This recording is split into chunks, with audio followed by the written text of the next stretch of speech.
Treasury Secretary Janet Yellen has issued a plea to Congress to raise the debt limit. Her quote is as following: Defaulting on the national debt should be regarded as unthinkable, she said before a Senate hearing. And she said that failing to increase the debt limit would have absolutely catastrophic economic consequences.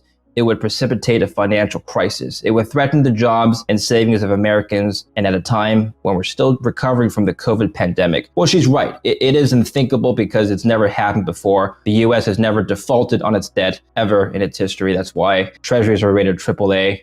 It would be unthinkable. So could the unthinkable be possible this time? Well, it's technically possible each time. It's just one of those things that, pretty much by definition, it's a very, very low probability event. And if it were to occur, it would probably occur briefly and then be rectified. However, for example, some of the things that happened in say the capital of the U.S. earlier this year were previously thought unthinkable, and they still happen. So, investors have to watch out for these kind of tail risks that can happen. But in general, since the debt ceiling was implemented in the early 20th century, it's been raised something like 100 times. And so by both parties, and it's just, it's historically been mostly a non-politicized event, but in certain periods of time, it starts to be used as a tool. And so the way the debt ceiling works is, you're not raising the debt ceiling for new debt. You're raising it to basically pay existing obligations that they've already signed into law, right? So it's not about new spending, it's about maintaining ongoing spending that they've already allocated. So it's different than, say, a fiscal stimulus bill or something like that. And so in some ways, it's philosophically counterintuitive to fight over the debt ceiling because, they already obligated that spending. But on the other hand, they use it as a practical tool to try to get something, from the administration when because it's basically a strong bargaining chip. At $30 trillion of gross national debt, we have the highest debt on record so far.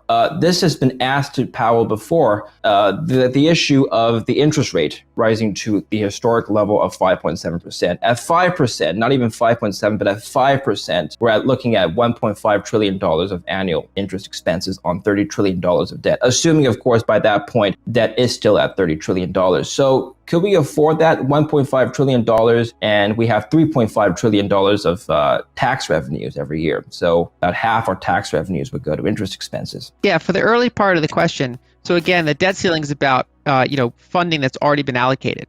And so the real question has to be directed to, can we afford further stimulus? Can we afford these kind of structural budget deficits that we have? And so those are kind of two separate debates, because one is about kind of fixing forward spending patterns.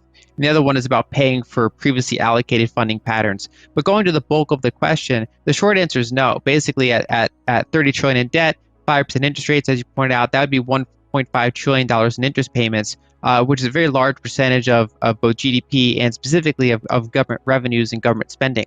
Now, there's a couple nuances there because that refers to the average of debt outstanding. And so that would include, from the federal government, that would include short-term like T-bills, as well as that longer-term debt. And so that would depend on basically some of those long-term low interest rates have already been locked in.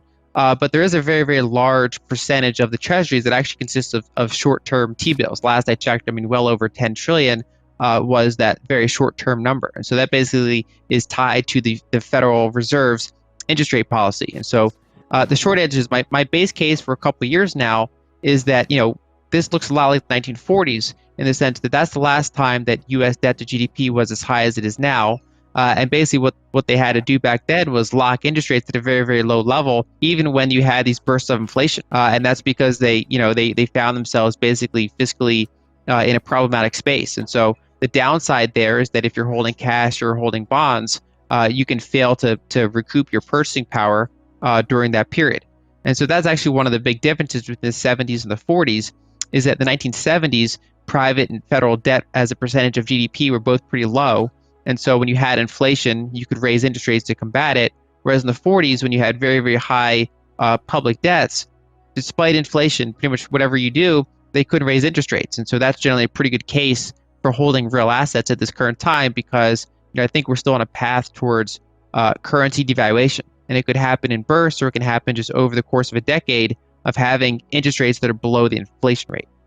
Okay, so let's first talk about the tools they have to control this problem. You mentioned locking in interest rates as one of them. What does that mean exactly? How can the government lock in interest rates? Well, for example, if the government issues a 30-year bond at, say, 2.5%, then it, even if interest rates go back up, that bond, they still have a fixed contract of coupons to pay at that initial rate. And Okay. so basically the extent they lock in that longer term yield, they basically buffer themselves against rates going up. However, in recent period of time, they've actually been kind of decreasing their average maturity. They've been issuing a lot of T-bills.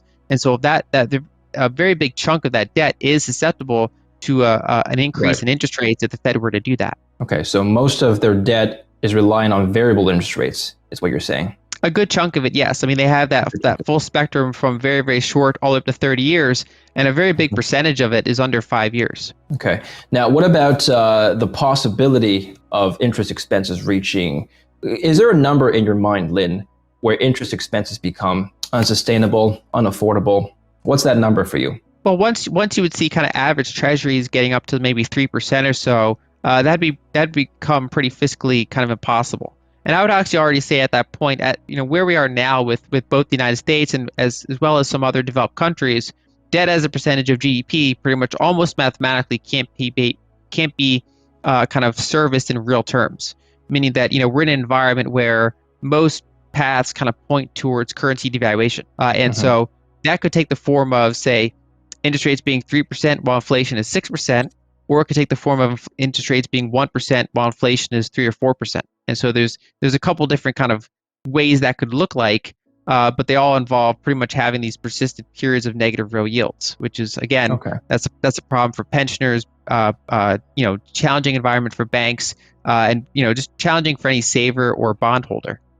All right, so currency devaluation is one consequence of the path forward. What about for the stock markets? Obviously, the high debt to GDP ratio is not anything new. It hasn't happened overnight. Yet equity markets have continued to rally ever since 2009, if you ignore the blip we had last year. So this is something that I would think, from the surface, at a surface observation, stock market investors have largely shrugged off. What do you think? So in the 1970s, those inflation was very, very bad for stocks because interest rates went up very quickly to combat that. And so when you have higher interest rates, you basically have you have to adjust your equity risk premium accordingly and pay lower valuations for stocks. Now the 1940s were different because despite inflation, they did not raise interest rates, and so stocks actually did pretty well in that decade from their initial lows around 1942. The difference now, though, is that stocks are going into this period of very, very high valuations, whereas back then they were very cheap.